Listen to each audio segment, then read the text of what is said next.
Hello and welcome to this week's professional development. Today we're going to take a look at symbaloo. Buckle your seatbelts because you're in for a wild ride. First step, you're going to go to symbaloo.com and sign up for a free login. That's right, I said free. Once you log in, this is going to be your home page. Now, don't be fooled by the changing background. It can be kind of trippy at first, but you can actually change that. The first thing you can do is once you see this little icon in the corner, you can go in and set up your profile and your preferences and your account settings.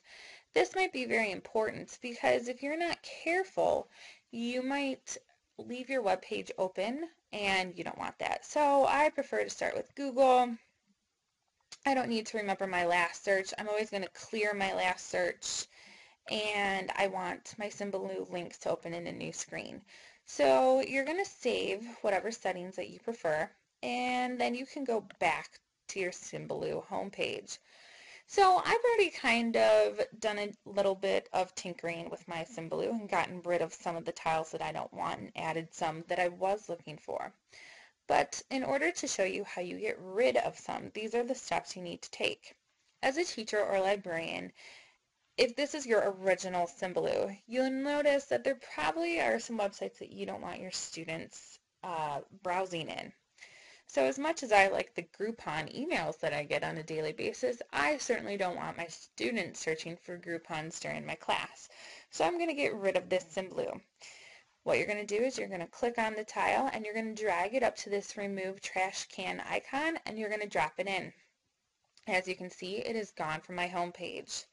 So if you're setting this up for student use, you would get rid of anything that you wouldn't deem necessary. So we would have to do quite a bit of cleaning up on this particular web page, but since I've already showed you how to do that, I want to move on to the next step.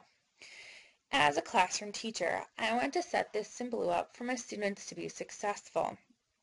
So you can see I've already added some of my own symbaloo sites in here. So I've got the MLA and EasyBib as well as Noodle Tools and Cool Math Games because those are sites that I allow my students to use. What you do when you want to add a site is you hover over any blank spot. So we're going to pick this spot and you can see the little plus and it says add new tile. So you'll click on it. There are a couple ways you can add a new tile.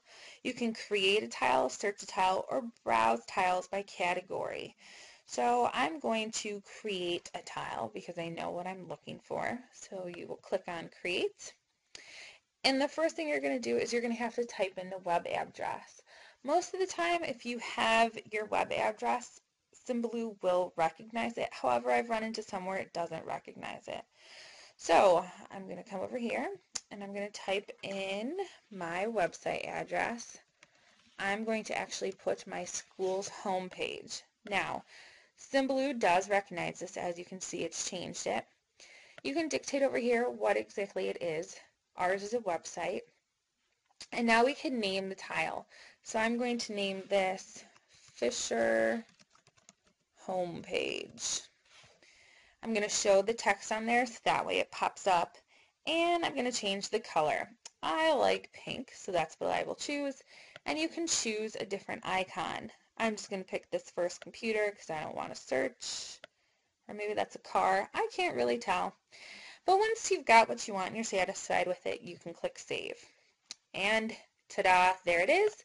I can click on it, and it's going to tell me that this website is not available. Delightful.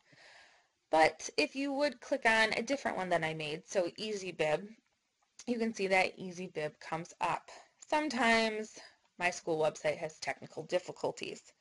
So some quick things before we leave for the day. If you notice this resources tab over here, this is a great tool to utilize. What it does is any one of these little icons that you click on will give you a bunch of resources. For example, if you click on the fitness tab, what it's going to do is it's going to open up a new symbaloo, except these tiles are all going to be designated for fitness. So if you wanted to check out the paleo diet, you click on that and it pulls up the paleo diet website. Now, our next tutorial after this week will show you how to fine-tune your symbaloo, but hopefully this has given you enough to get you started.